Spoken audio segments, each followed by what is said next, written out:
Hello friends, आपका स्वागत है हमारे YouTube चैनल पर। आज हम आपके लिए लाए हैं एक और नया वीडियो। आज इस वीडियो में आपसे तिल के पुष्पगुच्छ रोग के बारे में विस्तार से चर्चा करेंगे। तिल का वैज्ञानिक नाम सेसमम इंडिकम होता है तथा यह पेडालिएसी कुल के अंतर्गत आने वाली एक प्रमुख तिलहन फसल है। तिल में प्रचुर मात्रा में protein, fibre, calcium, vitamin B, vitamin E और कई प्रकार के एंटीऑक्सीडेंट पाए जाते हैं जो स्वास्थ्य के लिए बेहद लाभदायक रहते हैं। इसके तेल में सेसमोल नामक एंटीऑक्सीडेंट पाया जाता है। डियर फ्रेंड्स, तिल की फसल पर कई रोगों का प्रकोप होता है जिनमें छाछिया, पुष्पगुच्छ, तना व जड़ गलन, ऑल्टरनेरिया पत्ती धब्बा तथा जीवाणुज पत्ती धब्बा आदि प्रमुख रोग हैं। डियर फ्रेंड्स, अगर आपको वीडियो पसंद आता है तो वीडियो को लाइक करना। अगर अभी तक आपने हमारे चैनल को सब्सक्राइब नहीं किया है तो चैनल को सब्सक्राइब भी करना और बेल आइकन को भी दबाना। तो चलिए फ्रेंड्स, शुरू करते हैं आज का वीडियो और तिल के पुष्पगुच्छ रोग के बारे में विस्तार से चर्चा करते हैं। रोग का परिचय। तिल का यह एक गंभीर रोग है जो कि फाइटोप्लाज्मा के द्वारा उत्पन्न होता है। माइकोप्लाज्मा से समानता के कारण फाइटोप्लाज्मा को पूर्व में माइकोप्लाज्मा सदृश जीव या MLO कहा जाता था। फाइटोप्लाज्मा ग्राम पॉजिटिव कोशिका भित्ति रहित एकल इकाई झिल्ली से घिरे हुए आकार में बहुरूपीय 0.2 से 0.8 माइक्रोमीटर औसत व्यास के होते हैं और रस चूसने वाले कीट वाहकों के द्वारा संचरित होते हैं। फाइटोप्लाज्मा शब्द ग्रीक भाषा से लिया गया है। फाइटोस का अर्थ पौधा और प्लाज्मा का अर्थ ढली हुई वस्तु होता है। इस रोग को मैक गिब्बन 1924 द्वारा पहली बार बर्मा में दर्ज किया गया। जापानी वैज्ञानिकों डोई व सहयोगियों द्वारा 1967 में फाइटोप्लाज्मा को सर्वप्रथम वर्णित किया गया। इन्होंने फाइटोप्लाज्मा को पौधों में पीलापन रोग के लिए जिम्मेदार कारक बताया। पौधों में रोग के लक्षण जैसे गंभीर बौनापन, छोटी पत्तियां, फूलों का हरा होना और पुष्पगुच्छ को सामूहिक रूप से पीले प्रकार की बीमारियों के रूप में जाना जाता है। सर्वर और हक 2006 के अनुसार इस रोग के कारण उपज में 34% या रोग का गंभीर प्रकोप होने पर 100% तक नुकसान हो जाता है। मैती व सहयोगियों 2008 द्वारा देखा गया कि रोग का 1% प्रकोप बढ़ने पर उपज में 8.36 किलोग्राम प्रति हेक्टेयर की कमी हो जाती है।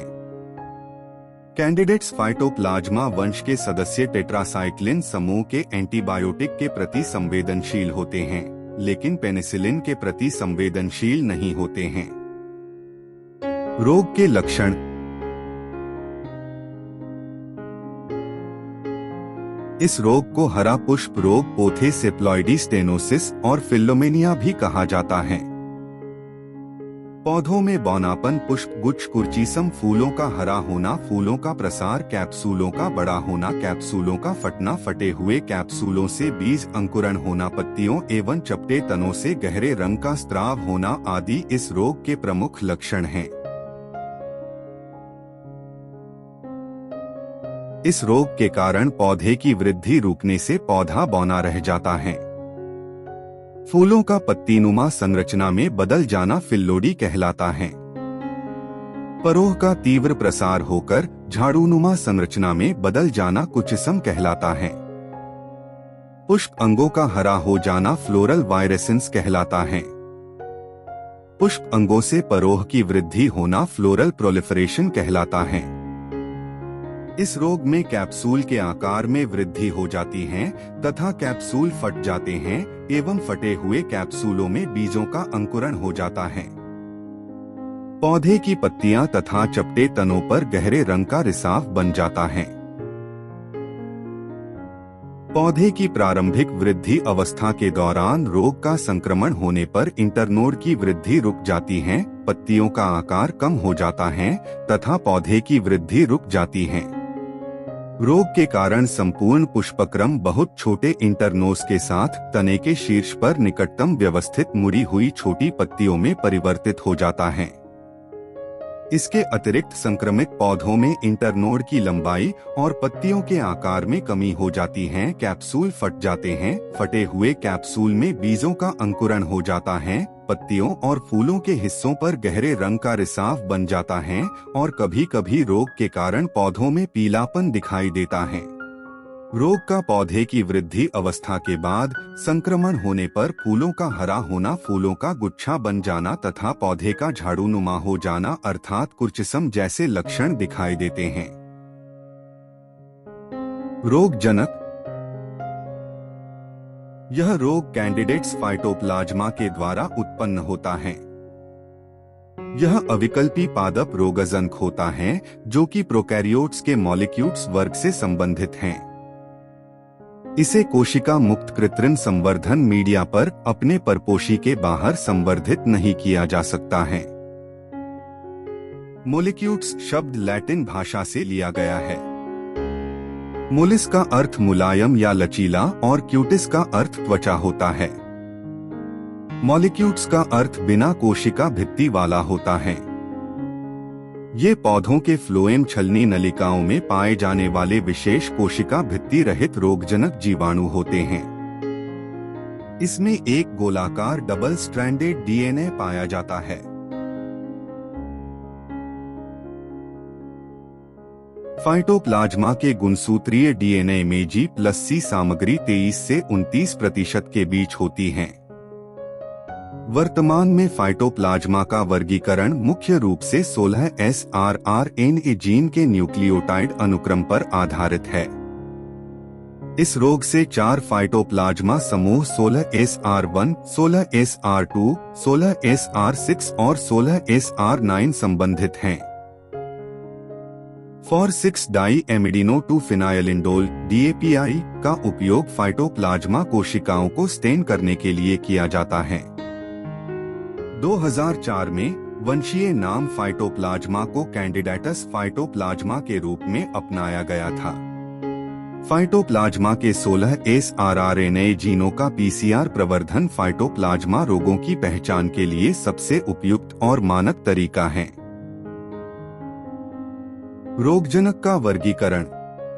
Phytoplasma kingdom prokaryote, phylum firmicutes, class mollicutes, order acholeplasmatales तथा फैमिली एचोलेप्लास्मेटेसी के अंतर्गत आता है। रोग का संचरण और प्रसार। फाइटोप्लाज्मा कई सब्जियों, फलों, सजावटी पौधों, अनाज वाली फसलों, मसाला फसलों, औषधीय पौधों और अन्य फसलों में कई बीमारियां उत्पन्न करते हैं।